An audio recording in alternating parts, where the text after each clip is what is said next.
ಈಗ ಇರಾನ್ ಮೇಲೆ ಅಮೆರಿಕ ದಾಳಿ. ಇರಾನ್ ಅಧ್ಯಕ್ಷರಿಗೆ ಮೋದಿ ಕರೆ ಮಾಡಿದ್ದಾರೆ. ಇರಾನ್ ಮೇಲೆ ಅಮೆರಿಕ ದಾಳಿಯನ್ನ ನಡೆಸಿರುವುದು ಇವತ್ತು ಬೆಳಗ್ಗೆ. ಈಗ ಇರಾನ್ ಅಧ್ಯಕ್ಷರಿಗೆ ಮೋದಿ ಕರೆಯನ್ನ ಮಾಡಿದ್ದಾರೆ. ಇರಾನ್ ಅಧ್ಯಕ್ಷ ಮಸೂದ್ ಪೆಜೆಶ್ಮಿಯನ್ಗೆ ಮೋದಿ ಕರೆಯನ್ನ ಮಾಡಿದ್ದಾರೆ. ಮಸೂದ್ ಪೆಜೆಸ್ಕಿಯಾನ್ ಇರಾನ್ನ ಅಧ್ಯಕ್ಷ. ಆದ್ರೆ ಇವರದ್ದು ಏನು ನಡೆಯಲ್ಲ, ಅಲ್ಲಿ ನಡೆಯೋದಿಲ್ಲ. ಖಮೇನಿದು ಸರ್ವಾಧಿಕಾರಿ ಆದ ಚರ್ಚೆ ಬಗ್ಗೆ ಪೋಸ್ಟ್ ಮಾಡಿ ತಿಳಿಸಿದ್ದಾರೆ ಪ್ರಧಾನಿ ನರೇಂದ್ರ ಮೋದಿ. ಪರಿಸ್ಥಿತಿ ಬಗ್ಗೆ ತೀವ್ರ ಕಳವಳವನ್ನು ವ್ಯಕ್ತಪಡಿಸಿದ್ದಾರೆ. ಶಾಂತಿ ಮತ್ತು ಸ್ಥಿರತೆ ಬಗ್ಗೆ ಮಸೂದ್ ಜೊತೆ ಸಮಾಲೋಚನೆಯನ್ನ ಮಾಡಿದ್ದೀನಿ. ಇಂತಹ ಸಮಯದಲ್ಲಿ ಪರಸ್ಪರ ಸಹಕಾರ ಅಗತ್ಯ ಅಂತ ಹೇಳಿದ್ದಾರೆ ನರೇಂದ್ರ ಮೋದಿ. ಸಹಕಾರಕ್ಕೆ ಆದ್ಯತೆ ನೀಡುತ್ತೇವೆ ಅಂತ ಹೇಳಿ ಮೋದಿ ಭರವಸೆಯನ್ನ ಕೊಟ್ಟಿದ್ದಾರೆ. ಇರಾನ್ ಅಧ್ಯಕ್ಷ ಮಸೂದ್ ಪೆಜೆಶ್ಕಿಯನ್ಗೆ ಮೋದಿ ಅವರು ಕರೆ ಮಾಡಿ ಇವತ್ತು ಮಾತುಕತೆಯನ್ನ ನಡೆಸಿರುವುದು. ಬಹಳ ಇಂಟ್ರೆಸ್ಟಿಂಗ್ ಸಂಗತಿ ಏನು ಅಂತ ಅಂದ್ರೆ, ಅಮೆರಿಕ ಯಾವಾಗ ಇರಾನ್ನ ಅಣುಸ್ಥಾವರಗಳ ಮೇಲೆ ದಾಳಿಯನ್ನ ನಡೆಸ್ತೋ ಅದಾದ ನಂತರ ನಮ್ಮ ಭಾರತದ ಪ್ರಧಾನಿ ನರೇಂದ್ರ ಮೋದಿ ಅವರು ಹೋಗಿ, ಅಂದ್ರೆ ಎಲ್ಲೂ ಹೋಗಿಲ್ಲ, ಒಂದು ಕರೆ ಮಾಡಿ ಅವರ ಜೊತೆಗೆ ಮಾತನಾಡಿರೋದು. ಇರಾನ್ನ ಅಧ್ಯಕ್ಷರ ಜೊತೆಗೆ ಮೋದಿ ಕರೆ ಮಾಡಿ ಮಾತುಕತೆಯ ಮುಖೇನ ಎಲ್ಲವನ್ನು ಮುಗಿಸ್ಬಿಡಿ, ಯುದ್ಧ ಬೇಡ ಅನ್ನೋ ನಿಟ್ಟಿನಲ್ಲಿ ತಿಳಿಸಿ ಹೇಳಿದ್ದಾರೆ, ಸಲಹೆಯನ್ನ ಕೊಟ್ಟಿದ್ದಾರೆ ಇರಾನ್ನ ಅಧ್ಯಕ್ಷರಿಗೆ ಅನ್ನೋದು ಗೊತ್ತಾಗ್ತಾ ಇರುವಂತಹ ಒಂದು ಸಂಗತಿ.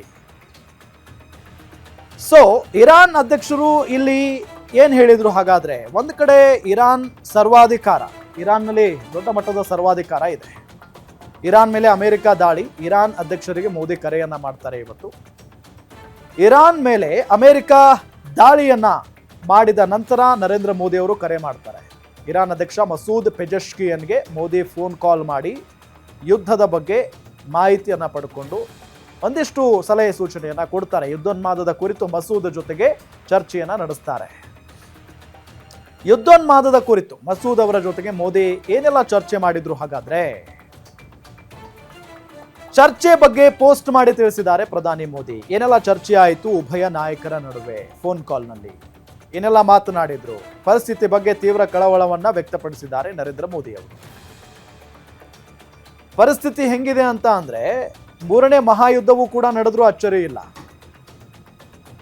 ಶಾಂತಿ ಸುವ್ಯವಸ್ಥೆಯನ್ನ ಕಾಪಾಡ್ಕೊಳ್ಳಿ, ಇಂತಹ ಸಮಯದಲ್ಲಿ ಪರಸ್ಪರ ಸಹಕಾರ ಅಗತ್ಯ ಅಂತ ಹೇಳಿ ಮೋದಿ ಅವರು ಸಲಹೆಯನ್ನ ಕೊಟ್ಟಿದ್ದಾರೆ. ಸಹಕಾರಕ್ಕೆ ಆದ್ಯತೆ ನೀಡುತ್ತೇವೆ ಅಂತ ಹೇಳಿ ಮೋದಿ ಭರವಸೆಯನ್ನ ಕೊಟ್ಟಿರೋದು.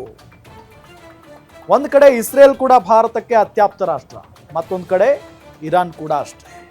ಇರಾನ್ ಜೊತೆಗೂ ವ್ಯಾಪಾರ ವಹಿವಾಟು ಸಂಬಂಧ ಅದ್ಭುತವಾಗಿದೆ ಭಾರತದ್ದು, ಇಸ್ರೇಲ್ ಜೊತೆಗೂ ಕೂಡ ಅಷ್ಟೇ. ಇಸ್ರೇಲ್ ಯಾವಾಗಲೂ ಕೂಡ ಭಾರತದ ಜೊತೆಗೆ ಇದ್ದೇ ಇದೆ. ಹಾಗಾಗಿನೇ ಭಾರತ ತಟಸ್ಥ ನೀತಿಯನ್ನ ಅನುಸರಿಸಿರೋದು. ಯಾವುದೇ ರಾಷ್ಟ್ರದ ಜೊತೆಗೂ ಕೂಡ ಇಲ್ಲಿ ನಿಂತಿಲ್ಲ ಭಾರತ. ಇದೆಲ್ಲದರ ನಡುವೆ ಯುದ್ಧವನ್ನ ನಿಲ್ಲಿಸಿ, ಶಾಂತಿ ಮಾತುಕತೆಯ ಮುಖೇನ ಯುದ್ಧವನ್ನ ನಿಲ್ಲಿಸ್ಕೊಂಡ್ಬಿಡಿ, ಏನೇ ಸಮಸ್ಯೆ ಇದ್ರೂ ಕೂಡ ಅದನ್ನ ಮಾತುಕತೆಯ ಮುಖೇನ ಬಗೆಹರಿಸಿಕೊಳ್ಳಿ ಅನ್ನೋ ನಿಟ್ಟಿನಲ್ಲಿ ಇರಾನ್ನ ಅಧ್ಯಕ್ಷ ಅವರ ಜೊತೆಗೆ ಫೋನ್ ಕರೆ ಮಾಡುವ ಮುಖೇನ ಸಲಹೆ ಸೂಚನೆಯನ್ನ ಕೊಟ್ಟಿದ್ದಾರೆ ನರೇಂದ್ರ ಮೋದಿ ಅವರು ಅನ್ನೋದು ಗೊತ್ತಾಗ್ತಾ ಇರುವಂತಹ ವಿಚಾರ. ಈ ನಿಟ್ಟಿನಲ್ಲಿ ಬಹಳ ಪ್ರಮುಖವಾಗಿ ಗಮನಿಸಬೇಕಾದಂಥ ಸಂಗತಿ ಏನಪ್ಪಾ ಅಂತ ಅಂದ್ರೆ, ಅಮೆರಿಕ ಅಧ್ಯಕ್ಷ ಡೊನಾಲ್ಡ್ ಟ್ರಂಪ್ ಒಂದು ಮಾತನ್ನ ಹೇಳಿದ್ರು, ಯಾವುದೇ ಕ್ಷಣದಲ್ಲಿ ನಾವು ದಾಳಿ ಮಾಡ್ತೀವಿ ಅಂತ ಹೇಳಿ. ಯಾವುದೇ ಕ್ಷಣದಲ್ಲಿ ಬೇಕಾದರೂ ನಾವು ದಾಳಿ ಮಾಡ್ತೀವಿ ಇರಾನ್ ಮೇಲೆ ಅಂತ ಹೇಳಿ. ಅದು ಇವತ್ತು ಬೆಳಗ್ಗೆ ಅಂತ ಹೇಳಿ ಯಾರಿಗೂ ಗೊತ್ತಿರಲಿಲ್ಲ.